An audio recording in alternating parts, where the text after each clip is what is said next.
ये बताया गया सत्य के मार्ग पे चलोगे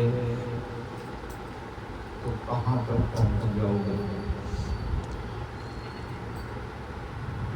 और असत्य के मार्ग पे चलोगे तो भी कहाँ तक पहुँच जाओगे।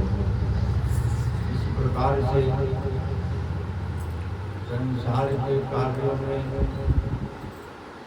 हम लोग तन मन धन लगा देते हैं और फिर संसार में हम सफल होते हैं। तो उस सफलता में जो हमको प्राप्त होता है और हम उनको देख देख करके जो सुख प्राप्त करते हैं वो वास्तव में सुख नहीं होता है, वो एक स्वप्न होता है।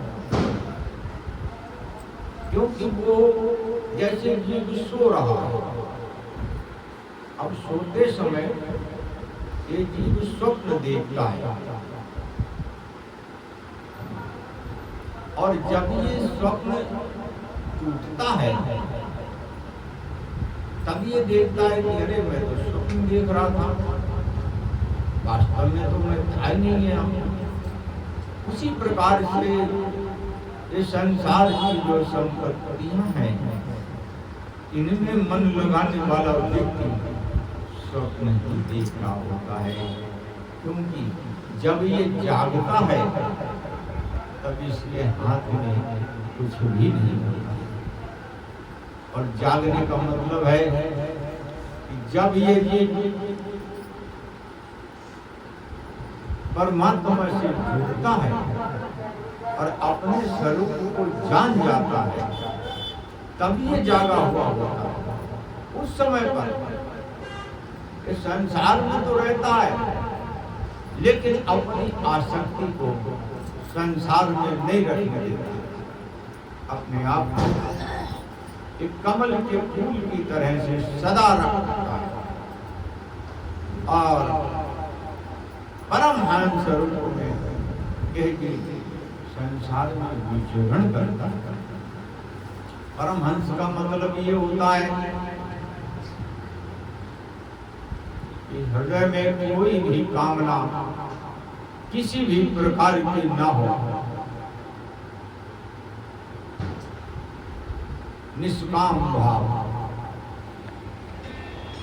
क्योंकि ये जो संसार है ये वास्तव में प्रभुमय है। हमें इसमें स्त्री दिखती है, पुत्री दिखती है, पुरुष दिखता है, नाना प्रकार के हमको वस्तुएं दिखती हैं या अन्य दृश्य हमें जो दिखते हैं, यही तो भ्रम है और यही अज्ञानता है और इसी के कारण वर्णन हो जाता है। यही संसार या राम में सब जग जानी, करम प्रणाम जो पानी। सिया राम में सब जग जानी, करम प्रणाम जो पानी। ये सबसे उत्तम स्थिति होती है, स्त्री हो, पुरुष हो, बालक हो, भेड़ हो, गरुड़ हो, पहाड़ हो, नदियाँ हो, जहाँ कहीं दृष्टि डालो प्रभु सीताराम आपको दिखें। माँ जगत जननी के चरण और प्रभु जी के चरण हर स्वरूप में दिखे, तब जानो कि तुम जागे हुए हो, तुम सोए नहीं हो। और अगर तुमको पहाड़ों में पहाड़, नदियों में नदियाँ, स्त्रियों में स्त्रियाँ, पुरुषों में पुरुष अगर ये दिखते हैं तो एकम ब्रह्म द्वितीयो नाश, जो मुक्ति प्रदान कराता है, ज्ञान प्रदान कराता है, सदा सुखी रखता है, वो नहीं मिलेगा।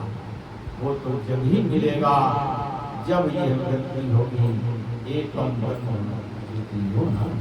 दूसरी बात की और समझ लें अच्छे से कि चाहे पूजा करें, चाहे पाठ करें, चाहे तीर्थाटन करें, चाहे शरीर कोई भी हो और चाहे आश्रम भी कोई भी हो, लेकिन सब करी फल राम चरण रति हो। तिन्हीं के मन मंदिर बसो, सिय रघुनंदन दो। सब करि मांगई एक बल राम चरण रति हो। तिन्हीं के मन मंदिर बसो, सिय रघुनंदन दो। कहीं भी हो, किसी भी हालत में हो, अपने प्रभु जी के चरणों से प्रेम हो, इसी के लिए लगे रहो, इसी के लिए लगे रहो। उपलब्धि यही है कि हमारी बुद्धि मन को इतना प्रभु जी में लगाते हैं, हम अपनी बुद्धि को कितना भगवान की लीलाओं में लगाते हैं, हम अपने चित्त को संसार में लगाते हैं या प्रभु जी के चरणों में लगाते हैं। क्यों? पूरे हृदय को मन ही कहा गया है। पूरा हृदय, चार वृत्तियां, ये मन है। यही मन एव मनुष्याणाम कारणं मोक्ष। ये मन की वृत्ति ही बंधन और मोक्ष दिलाती है।